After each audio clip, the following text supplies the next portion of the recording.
The Castle School for Troubled Girls by Alyssa Sheinmel. Content warning. This book contains depictions of mental illness, including but not limited to addiction, anorexia, self-harm, and trichotillomania. Chapter 1. The first thing they tell me is that the school is called the Castle and the campus is called the Kingdom. Doesn't that sound nice? My mother says, her voice maddeningly upbeat. I roll my eyes. No matter what they call it, my parents aren't sending me to a fairy tale charm school for aspiring princesses. Not when there are two enormous men waiting by our apartment's front door to take me there. I glance at my dad, but he won't meet my gaze. Mom must have told him that this is for the best. He always lets her take the lead. A glossy brochure is spread out on the coffee table in front of me, a name printed in block letters across the top, the Castle School. The pictures show a building that looks like one of those medieval castles in the Black Forest in Germany, the kind you see on postcards and in tourism magazines and books. They never tell you that the king who had those castles built was mad, that he tortured and enslaved people to make his pretty buildings. Finally, I say, "You're sending me to reform school?" King Ludwig II, that was his name, the German king who built the castles, Mad King Ludwig. It's not a reform school, Mom's voice shakes. Teenagers get sent to reform school as an alternative to prison. She recites the words as though she practiced them. This place is nothing like that. This isn't a jail, it's a castle. Technically, there are plenty of castles that served as prisons. Take the Tower of London. But I don't think Mom is in the mood for that kind of historical trivia. Nathan always loved my little factoids. If he were here, he'd say Mad King Ludwig's name out loud, exaggerating the V sound of Ludwig. This is a school for girls going through a rough patch. Girls whose parents... Mom pauses, then closes her mouth. Her dark brown eyes are bright with tears, even though she's the one choosing to send me away. In my head, I fill in the rest of Mom's sentence. Girls whose parents can't handle them anymore. Girls whose parents can't stand them anymore. Girls whose parents are at their wits' end because their daughters might not graduate this spring. Girls whose parents are so disappointed with the way their daughters have turned out that they don't know what to do. Girls whose parents think there's something wrong with them, so they send them away, hoping for a fix. It's not a rough patch. That's just rough. I press my hands against the sofa, feeling the spot where the material is slightly scratchy from the time I spilled grape juice as a little kid, a stain Mom was never able to get rid of completely, an accident for which she still hasn't forgiven me. I'm willing to bet that she's been thinking about sending me away for a while, but only made up her mind to go through with it last week when, instead of doing the extra credit work my teacher so generously assigned me over winter break so I could maybe graduate with the rest of my class this spring, I came home after curfew with a tattoo on my arm.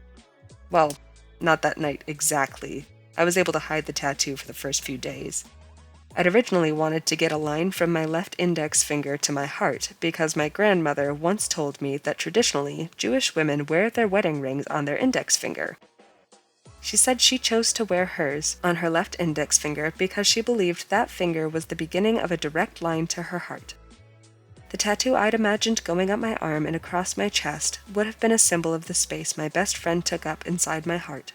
But I knew a long line would have been impossible to hide, so I decided to get something smaller at the halfway point between my finger and my heart, on the inside of my upper arm. A little red arrow pointing in the right direction. Red for love. Red for the blood beneath my skin. I'd kept it bandaged and dry for days, hidden beneath long sleeves. And then my mother walked in on me in the bathroom. I'd taken my shirt off to check on the tattoo in the mirror, holding my arm up like a bodybuilder. She didn't even look at me, only at my reflection. She screamed like she'd seen a ghost. It's not like I'd gotten a tattoo of Nathan's name. There was no need for that, since the word already felt written on my skin, into my heartbeat, coded into my DNA. But to Mom, a tattoo was a tattoo, no matter how small. As far as she was concerned, I'd branded myself. Later, Mom assigned me chores to punish me for what I'd done. I said I didn't see why I should be disciplined for doing something to my own body, but she insisted, and my father kept quiet. So I checked the mail, took out the trash, washed the dishes. At the time, I thought Mom must have read some parenting magazine from the 1950s on how to discipline your rebellious teenage daughter. Now, she tells me the school had told her that assigning chores would help keep me from backsliding further. If I went too far into darkness, I wouldn't be eligible for the program anymore. It's not a hospital, Mom explains. Girls who are too sick can't go there. I like the sound of that. Too far into darkness. I wonder if it's in the brochure. They say he's the best. Mom brushes an invisible strand of hair away from her face. Mom always says we have the same hair. Dark brown, straight, thick, but I've never believed it. My hair is always a mess. Mom never has a strand out of place. Who? This teacher. No, I mean, who says he's the best? She reaches for the brochure on the coffee table. It says so. Their own advertising materials say they're the best. My mother clutches the brochure like it'll protect her from my sarcasm. The guidance counselor at your school suggested it, she says, like that makes it official.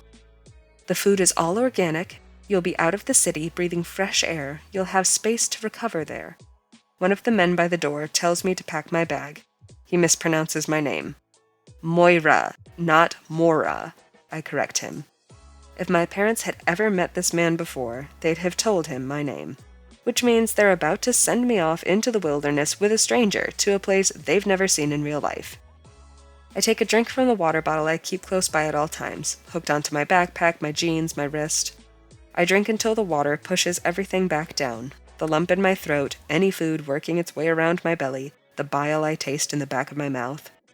Doesn't my mother realize there's not a shrink in the world? I know she called him a teacher, but let's face it, places like this are run by therapists, who can make time go backward, who can turn me into the sweet little girl she always wanted me to be.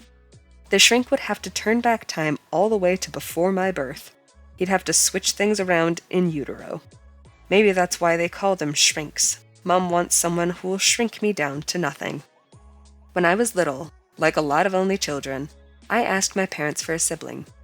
Mom said she couldn't give me one, and I was too young to understand what that meant. For a while, I walked around with my belly sticking out, like I thought I could create my baby brother or sister, having no idea how those things were really done. By the time I met Nathan in 8th grade, I'd given up on having a sibling. After we became friends, I didn't feel like I needed one anymore.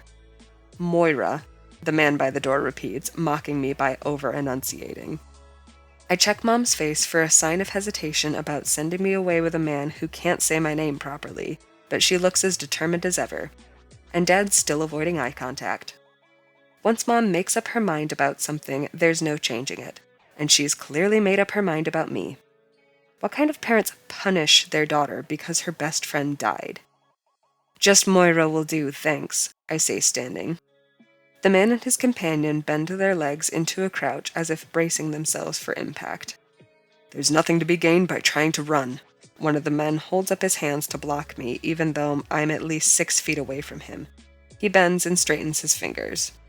You told me to pack my bag. I point to the hallway on his right. My bedroom is that way.